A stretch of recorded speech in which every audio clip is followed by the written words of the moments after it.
Hi guys, and welcome to my channel. Thank you all for the love on my previous videos, and thank you to those who have subscribed. I've noticed it, I've gained quite a few subscribers as well, even though I know I'm not consistent. But as I mentioned in one of my previous videos, YouTube is not my full-time job, so it's something that I am trying to juggle on the side alongside everything else that's going on in my life.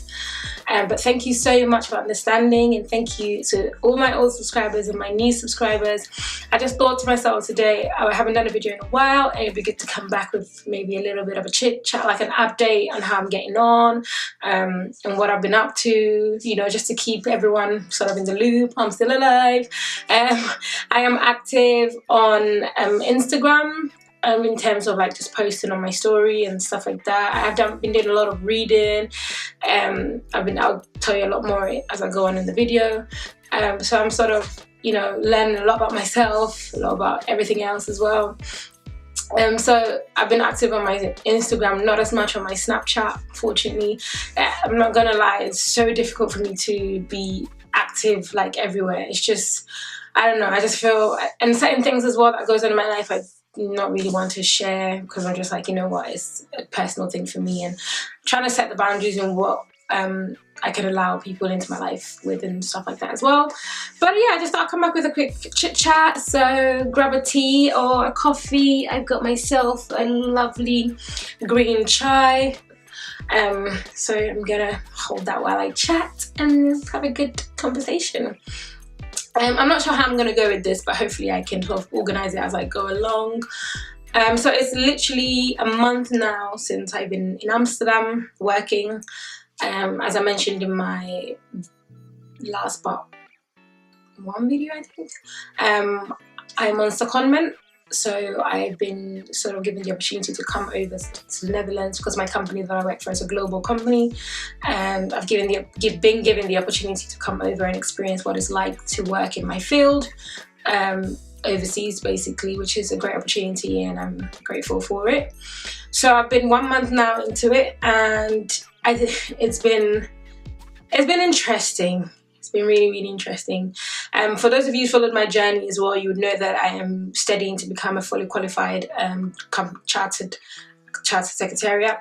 Actually, let me change that because they've changed the name. But fully qualified governance professional. Let's give it some perks. I all got my results for the last exam that I was doing, and I did pass that, alhamdulillah. So it's all going well in the direction I wanted to go, or what God's plan is for me as well. So that's going really, really well. I'm really pleased that I passed. I have one more exam and I'm literally done. Yeah, it's interesting.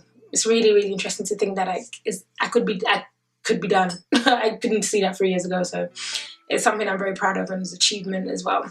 And to all those who have qualified like the last exam just gone, congratulations. If you passed your exam, if you're doing the ICSA and you passed your exam, congratulations as well. If you failed, don't give up. Keep the focus and carry on as well. It would definitely pay off in the end. So I passed that now. So being over here, it's just time for me to sort of maybe put what I've learned into practice, and also just understand how things are done overseas. And I think the reason why this is really, really interesting for me actually is the fact that the Netherlands is a civil law jurisdiction. So the way they do things is completely different to the way we do things. In the Netherlands, my title is actually a company lawyer. Yeah, company lawyer.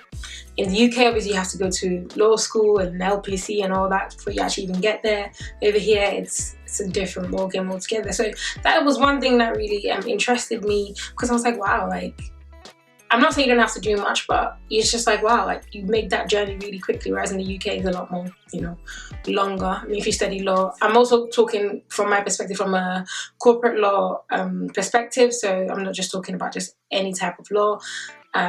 So yeah, just to make that clear. So obviously in my role, I do anything from my day-to-day, could be from the incorporation of a new company, anything company law related, ensuring that the companies are compliant with the new regulations, legislations, and the acts as well. And it could also be a day full of board meetings, attending meetings, and helping the board, advising the board on the best ways they can implement structures and policies and things like that. So the day is no 2 days the same, basically. And we also work on behalf of the company in terms of making sure changes are done correctly at company's house. And if you want a video on what the life of a company secretary, I'm happy to do that. Just comment below and I'll try and do a video on that. But over here is very different. And I don't know whether it's because of the firm, but I think that is different anyway. The company lawyer is very much more like compliancy. And yeah, it's just coming from a different angle. They don't do it's just like the notary does a lot of things in terms of like filings for the company, or just making sure the company matters or information is up to date, whereas that would be my job in the UK. So trying to do that is also very like, wow, like really.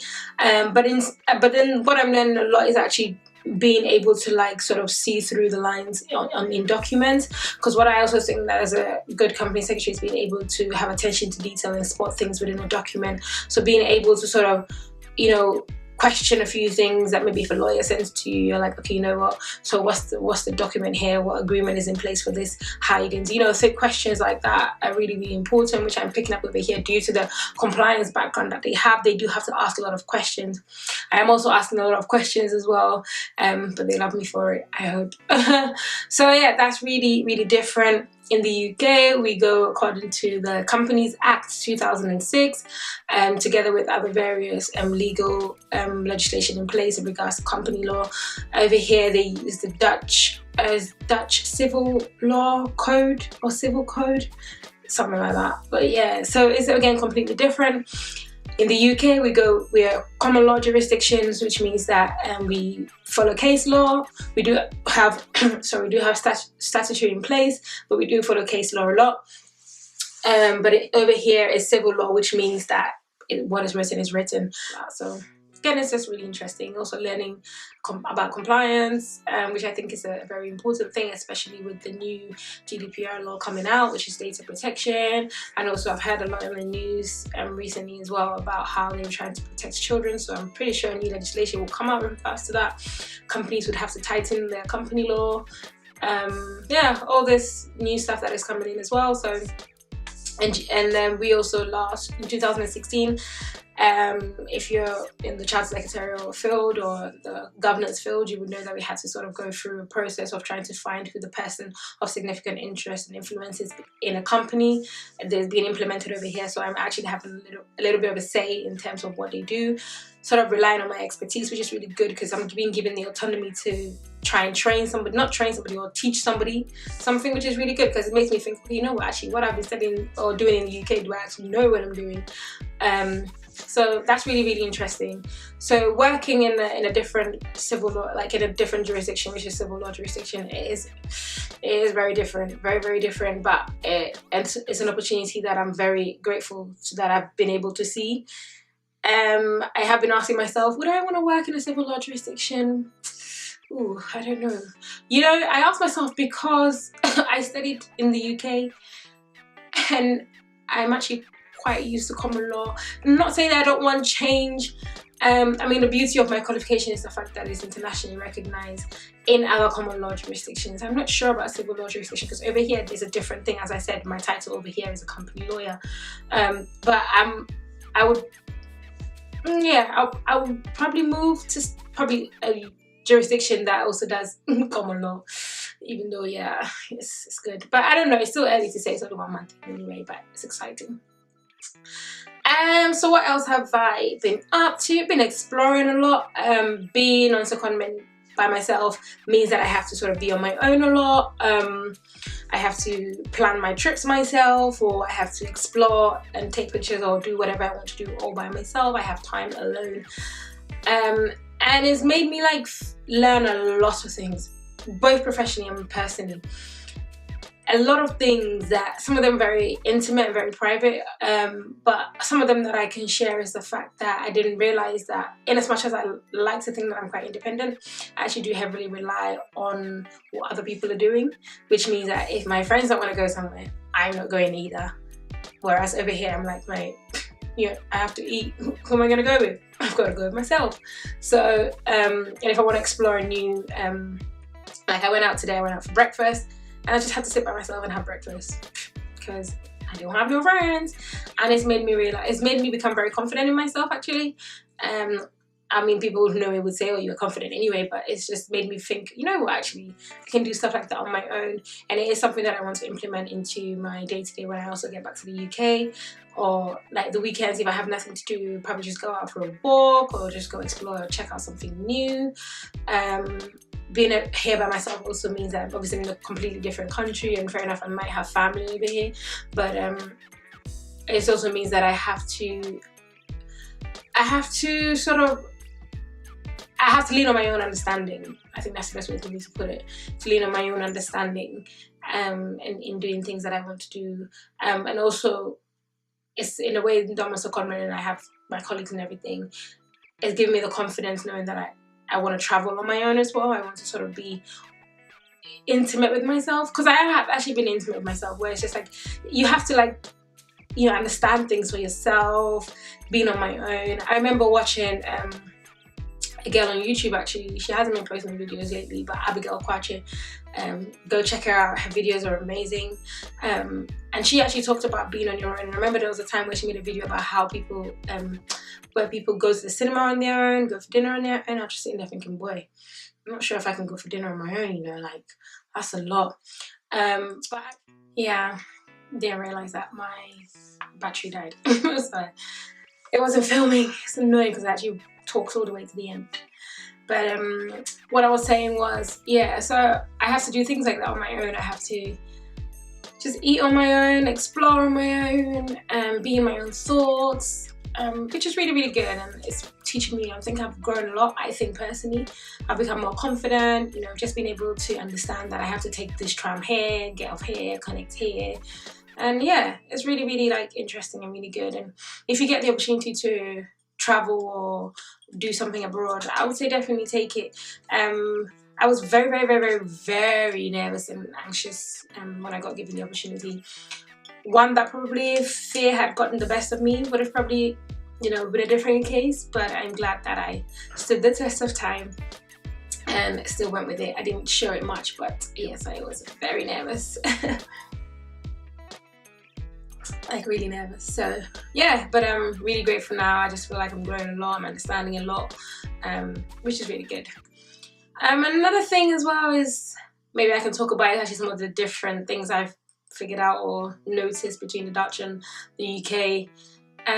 One of them, which is I think is absolutely beautiful, is the fact that they can all switch into English if need be. So it's not really like I'm lost. They do learn English at school, so they speak English as well. Though they think that they're not good at it, for me I have no issues because I can really understand what you're saying. And I think also because I'm native and they are not, they're a bit more, well, this is from my colleagues' perspective, they're a bit more careful when they want to say stuff. And I'm just like, mate, like, I understand you. Like, it's a completely different ballgame in the UK, you know. If somebody, when I used to work in retail and people used to come and visit, come and shop in our shop, and they start talking and they're speaking a different language, or they're trying to explain something to me in English, it's just a shame that I can't speak French, I can't speak Spanish to even, you know, have a conversation with them. They have to, whatever they have to say, it has to be in English for me to know what they want me to say. But over here, as soon as they go in and, for instance, you say, hello, and they start and you're just like, oh, sorry, English, and then they're like, oh yes, I know, yeah, so we have this, we have some stuff, and I'm just like, wow, like, and it just switches. Like, that is really beautiful, and it's really good, really, really good. And I speak Ghanaian languages, which obviously would probably help if I'm in that situation, but in terms of like French, Mandarin, or whatever, I don't speak it, so yeah. Another thing that I've noticed, obviously they have trams and they use bikes a lot, so people cycle to work, which we don't do in the UK because obviously London is set up, it's not really set up for bicycles, even though some people do, it's not really set up like that. So I just feel like sometimes it's very, I'm getting used to it now, but I still lose my line of thought sometimes in terms of, not only do I have to look out for the car, I have to look out for the bike, I have to look out for the tram, and I have to look out for human beings. Like, you know, 4 different things I have to look at. Like, I know for a fact I won't be able to drive here, and obviously they drive on the other side of the road, but that in itself is one thing. And now I have to look out, because like, I was driving my uncle once and he stopped, and I was like, in my head, I'm like, why did he stop? But then he had to stop because there was a bike coming, which obviously maybe if I had learned how to drive over here, I would have known, but that was just, I feel like it was a lot of information for me to remember. They have, obviously it's a flat country and they have a lot of water, so I swear like every canal looks the same. If somebody says to me, meet me at the ABC canal, I will know. Every canal is the same. All the canals, you know. So that's really, really interesting as well. And yeah, I'm still exploring. I have been to quite a few places. Follow me on my Instagram and my Snapchat. I try my best to post, but as I said in the beginning, it's very difficult for me to actually, you know, post in all different places. So just follow me on all platforms and hopefully you can see what I'm up to. Yeah, I just thought I'd just come back and have a quick, like, nice chat with you and just let you know how I'm getting on. I'm still alive and I'm really enjoying it. And I would come back with more videos. I genuinely thought I'll be able to post a lot more being here actually, but what happens is during the week I'm out with my colleagues, or I'm doing stuff in the evening, and at the weekend I'm out exploring. So it's like, and I really want to do those things, and as I said in one of my videos before, this isn't really my full-time job, so I'm not saying that I don't want to post, it's just the timing as well is actually much more harder as well. And when I get back to the UK, I have one of my final exams as well, so it's like, well, I'm actually gonna have time, but I will try. Thank you for all those who sent questions in. I've replied to you all directly, but I will definitely do a video to help and share with other people. And thank you for the opportunity to share the questions that you sent me. They're all career related actually. So yeah, the year has started onto a good one. I thank God for that. I'm grateful for everything that is going on in my life. I'm in a good place, let's say. But yeah, just thought I'd come back and let you know how I'm doing. I'm so sorry it's a bit like chilled and zoned and not like, but that, I think I just thought that's what I wanted to do, and I actually feel like relaxed. It'll probably be my green chai. But yeah, if you have any questions you want to ask me about law, about the industry I'm in, check out my previous videos on them. But if you have any questions, let me know, or comment below and I'll try to respond on them. But everything else is going great. Thank you all so much for watching, and I truly appreciate the time you take to watch my videos, the time you take to share, retweet, and follow me on Instagram. I think I post more on Instagram. I'm actually more active there than anywhere else. So I post on my story, not just pictures on my story. And I would catch you in my next video. Take care. Bye.